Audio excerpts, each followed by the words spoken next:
Hi, Miss Hicks class. This is the second part of The Tiger Rising, Chapter 8. His father read the note from the principal slowly, put his big finger under the words as if they were bugs he wanted to keep still. When he was finally done, he laid the letter on the table and rubbed his eyes with his fingers and sighed. The rain beat a sad rhythm on the roof of the motel. That stuff isn't nothing anybody can catch, his father said. I know it, Rob told him.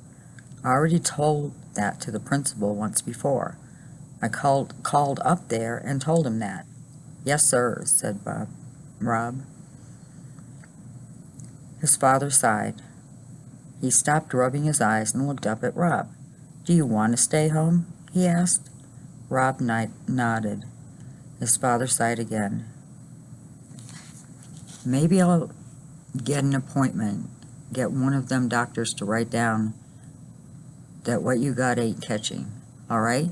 Yes, sir. But I won't do it for a few days. I'll give you some time off. That would be all right, said Rob. You got to fight them, you know. Them boys. I know you don't want to, but you got to fight them. Else they won't ever leave you alone. Rob nodded. He saw Sistine twirling and punching and kicking, and the vision made him smile. In the meantime, you can help me around here, his father said. Do some of the maintenance man work at the hotel. Do some sweeping and cleaning for me. View camp's running me ragged. There ain't enough hours in the day to do everything that man wants done. Now go on and hand me that medicine. His father slathered and slapped the fishy-smelling ointment on Rob's legs, and Rob concentrated on holding still. Do you think Bucamp is the richest man in the world? He asked his father. Nah, his father said. He don't own but this one itty-bitty motel now, and the woods. He just likes to pretend he's rich is all. Why? I was just wondering, said Rob. He was thinking about the tiger, pacing back and forth in his cage. He was certain that the tiger belonged to Bucamp, and wouldn't you have to be the richest man in the world to own a tiger? Rob wanted desperately to go see the tiger again, but he was afraid that he had imagined the whole thing. He was afraid that the tiger might have disappeared with the morning mist. Can I go outside? Rob asked when his father was done. Nah, his father said. I don't want that medicine rained off you. It costs too much. Rob was relieved almost that he had to stay inside. What if he went looking for the tiger and it wasn't there? Rob's father cooked a macaroni and cheese for supper with the 2-burner hot plate they kept on the table next to the TV. He boiled the macaroni too long, and a lot of it stuck to the pan, so there weren't many noodles going with the powdery cheese. Someday, you and me will have a house with a real stove, and I'll do some good cooking then. This is good, Rob lied. You eat all you want. I ain't that hungry, his father told him. After supper, his father fell asleep on the recliner with his head thrown back and his mouth open. He snored, and his feet, big with crooked toes, jerked and trembled. In between the snores, his stomach growled long and loud, as if he was the hungriest man in the world.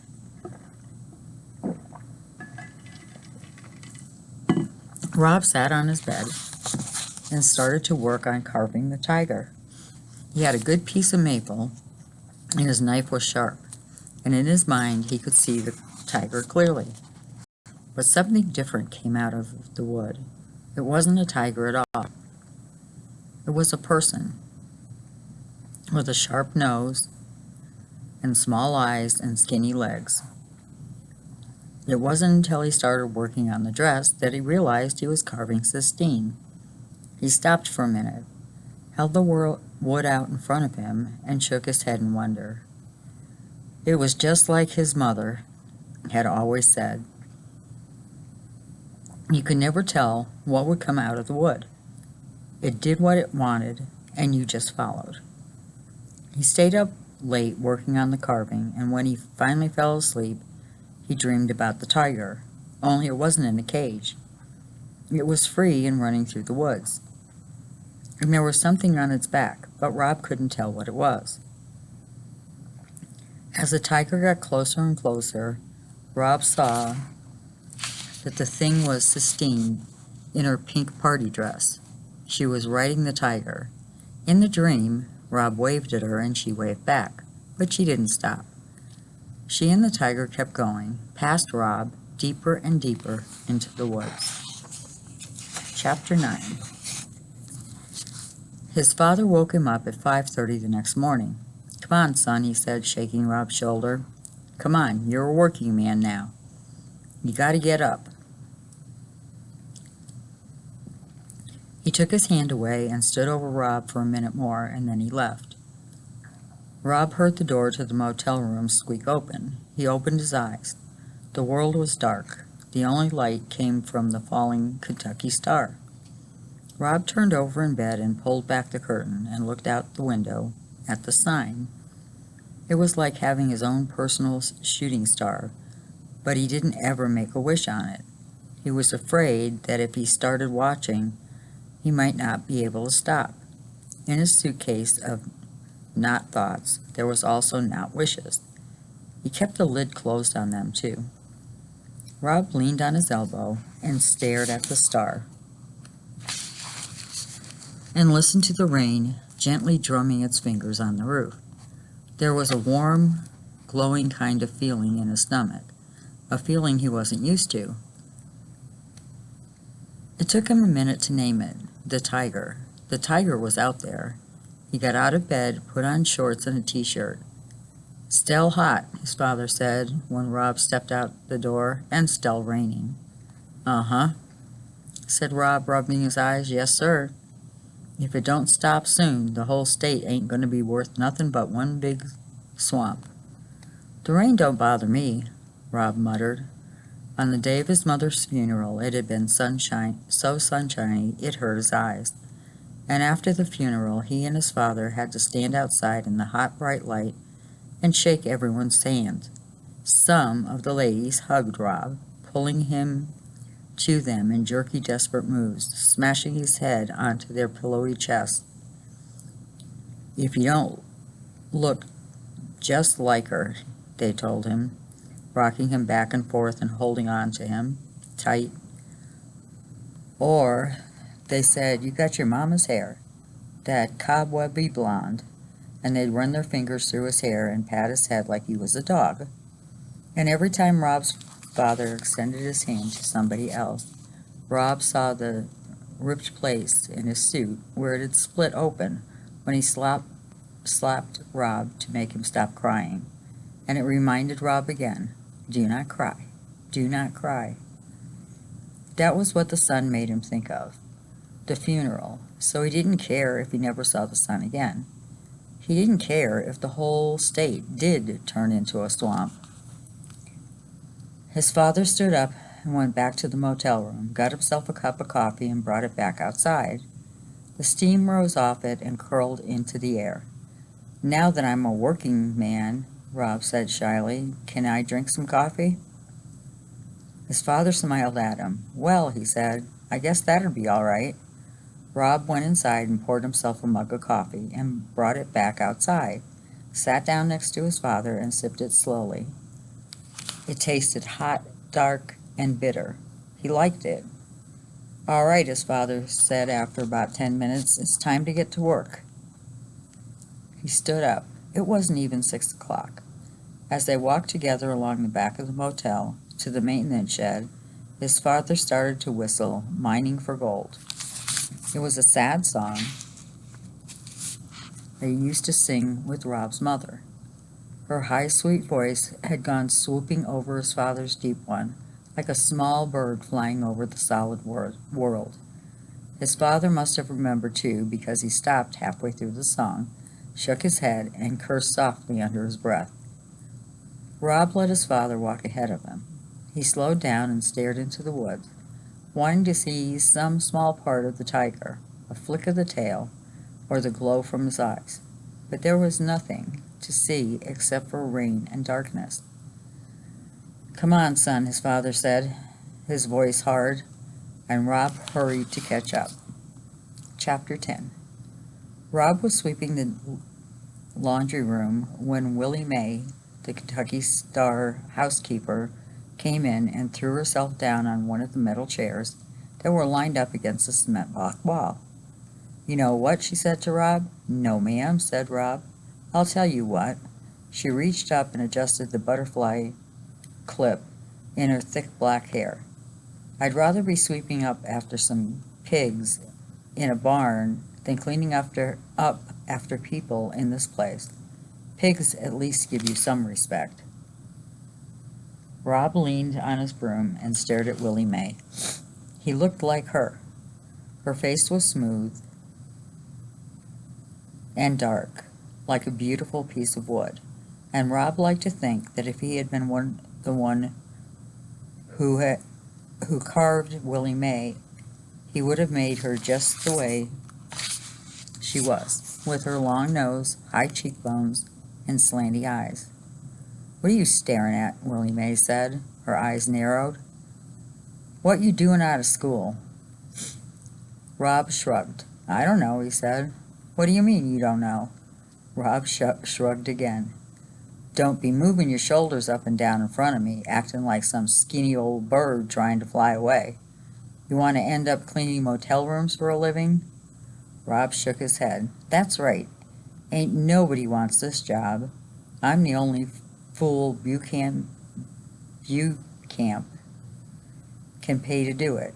You've got to stay in school," she said, "else you'll end up like me." She shook her head and reached into the pocket of her dress and pulled out a single cigarette and 2 sticks of 8-ball licorice gum. She put one piece in her mouth and handed the other to Rob, lit her cigarettes, leaned back against the chair, and closed her eyes. "Now," she said, the scent of smoke and licorice slowly filling the laundry room, "go on and tell me why you ain't in school."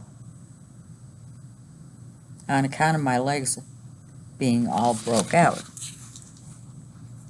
Willie Mae opened her eyes and looked over the top of her glasses at Rob's legs.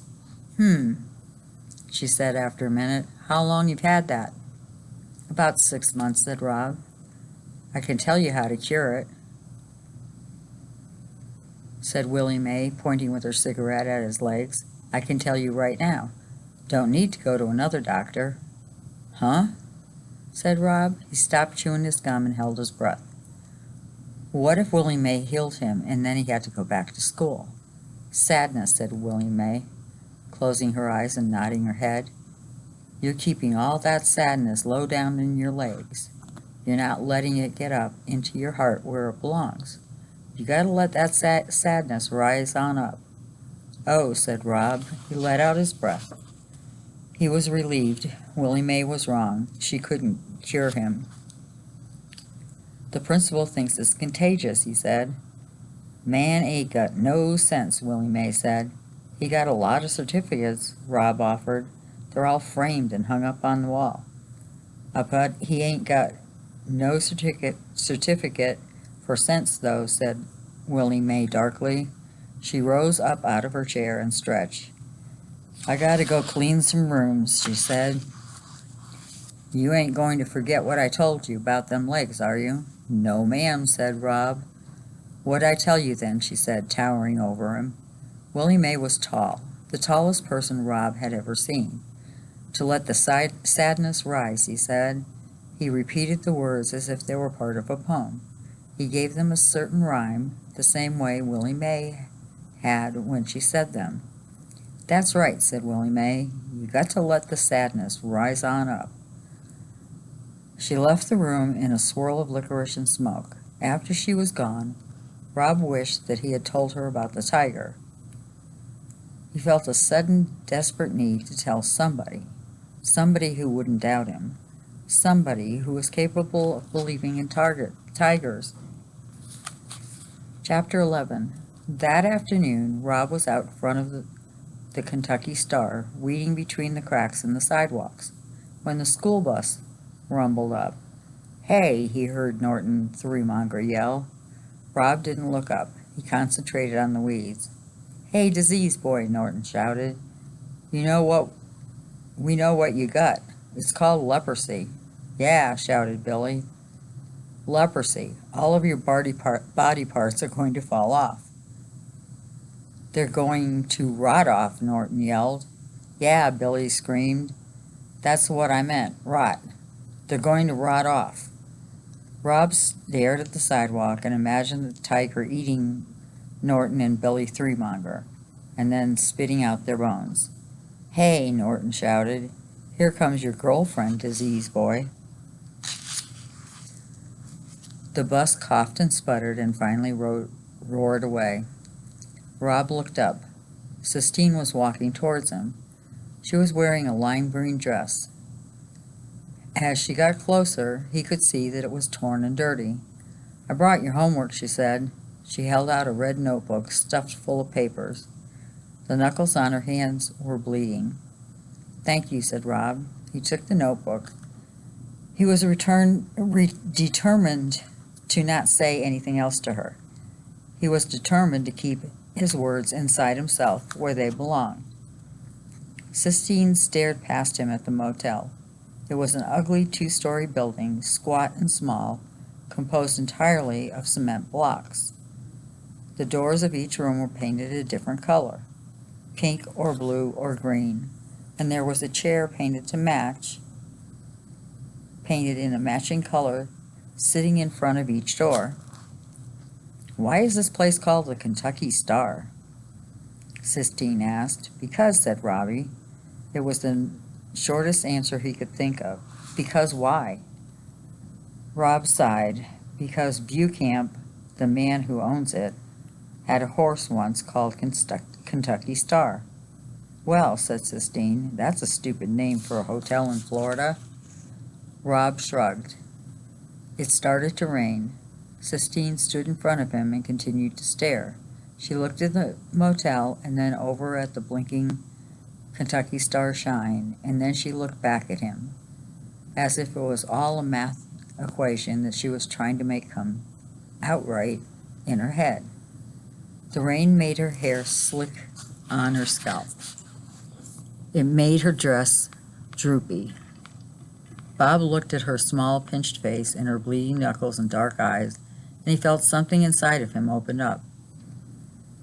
It was the same way he felt when he picked up a piece of wood and started working on it, not knowing what it would be, and then watching it turn into something he recognized.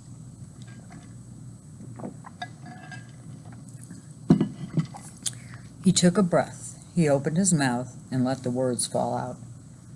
"I know where there's a tiger." Sistine stood in the drizzling rain and stared at him, her eyes black and fierce. She didn't say "a real one." She didn't say "are you crazy?" She didn't say "you're a big old liar." She said one word: "Where?" And Rob knew then that he had picked the right person to tell. Chapter 12. "We got to walk through the woods," Rob said. He looked doubtfully at Sistine's bright dress and shiny black shoes. "You can give me some of your clothes to wear," she told him. "I hate this dress anyways." And so he took her to the motel room, and there Sistine stood, staring at unmade beds and the tattered recliner. Her eyes moved over his father's gun case and then went to the macaroni pan from the night before, still sitting on the hot plate. She took it all in, the same way she had looked at the Kentucky Star sign and the motel and him, like she was trying to add it up in her head. Then she saw his carving, the little wooden village of odd things that he had made. He had them all on a TV dinner tray beside his bed. "Oh," she said, her voice sounding different, lighter. "Where did you get those?" She went and bent over the tray and studied the carvings, the blue jay, the pine tree, the Kentucky Star sign, and the one that he was particularly proud of, his father's right foot, life-size and accurate, right down to the little toe. She picked them up one by one and then placed them back down carefully. "When did you get 'em?" "I made 'em," said Rob. She didn't doubt him, as some people would.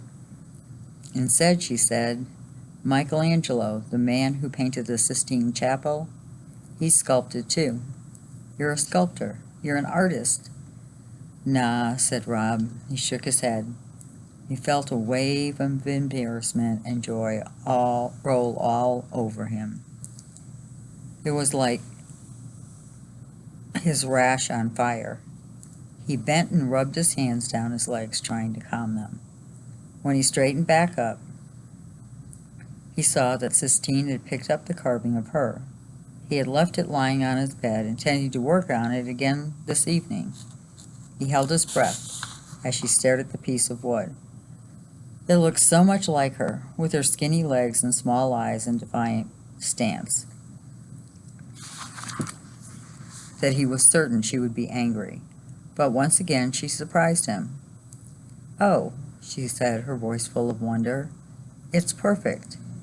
It's like looking at a little wooden mirror." She stared at it a minute more and then carefully laid it back on his bed. "Give me some clothes," she said, "and we'll go see the tiger." He gave her a pair of pants and a t-shirt and left the room and went outside to wait for her. It was still raining, but not hard. He looked at the falling Kentucky star. He thought for a minute about one of the not wishes he had buried deepest, a friend. He stared at the star and felt the hope and need and fear go through him in a hot neon sign. "Nah," he said to the Kentucky star, "nah." But then he sighed and stuck his legs out into the rain, hoping to cool them off, hoping to get some small amount of relief. Chapter 13. We walked together through the scrub. The rain had stopped, but the whole world was wet. The pines and the palmettos and the sad clusters of dead orange trees all dripped. "This is where my mother grew up," Sistine said, "right here in Lister. She said that she always told herself that if she ever made it out of here, she wasn't going to come back. But now she's back, because my father had an affair with a secretary whose name is Bridgetette, and who can't type, which is a really bad thing for a secretary not to be able to do. And my mother left him when she found out. He's coming down here to get me soon. Next week, probably. I'm going to live with him. I'm not going to stay here, that's for sure." Rob felt a familiar loneliness rise up and drape its arm over his shoulder. She wasn't staying. There was no point in wishing. The suitcase needed to stay closed. He stared at Sistine's shiny shoes and willed his sadness to go away. "Aren't you worried about messing up your shoes?" he asked. "No," she said. "I hate these shoes. I hate every piece of clothing that my mother makes me wear." "Does your mother live with you?" Rob shook his head. "No," he said. "Where is she?" Rob shrugged his shoulders. "My mother's going to open up a store downtown. It's going to be an art store. She's going to bring some culture to the area. She could sell some of your wood sculptures." "They're not sculptures," Rob protested. "They're just whittling, that's all. And we got to be quiet because Bucamp don't want people walking around on his land." "Is this his land?" Sistine asked. "Everything's his, the motel and the woods." "You can't own everything," Sistine argued. "Besides, I don't care. He can catch us. He can put us in jail for trespassing. I don't care. If we're in jail, we won't get to see the tiger." "Where's your mother?" Sistine demanded suddenly. She stopped walking and stared at him. Shh, said Rob. You've got to be quiet. He kept walking. I don't have to be quiet, Sistine called after him. I want to know where your mother is. He turned around and looked at her. Her hands were on her hips. Her black eyes were narrowed. I don't want to see your stupid tiger, she shouted. I don't care about it. You don't know how to talk to people. I told you about my father and my mother and Bridget, and you still didn't say anything. You wouldn't even tell me about your mother. Keeping her hands on her hips, she turned around and started marching back in the direction of the Kentucky Star. Keep your stupid secrets, she shouted. Keep your stupid tiger. I don't care. Rob watched her because she was wearing his jeans and t-shirt. It was like looking into a familiar funhouse mirror. It was like watching himself walk away. He shrugged and bent to scratch his legs. He told himself that he didn't care. He told himself that she was leaving soon anyways. But when he looked up and saw her getting smaller and smaller, it reminded him of his dream. He remembered Sistine riding into the woods on the back of the tiger, and suddenly he couldn't bear the thought of watching her disappear again. Wait up, he shouted, wait up, and he started to run towards her. Sistine turned and stopped. She waited for him with her hands on her hips. Well, she said when he got closer to her. She's dead, he told her. The words came out in short, ragged gasps. My mama's dead. Okay, said Sistine. She gave a quick, professional nod of her head. She stepped towards him, and Rob turned. And together they walked back in the other direction, towards the tiger. So we will start on chapter 14 tomorrow.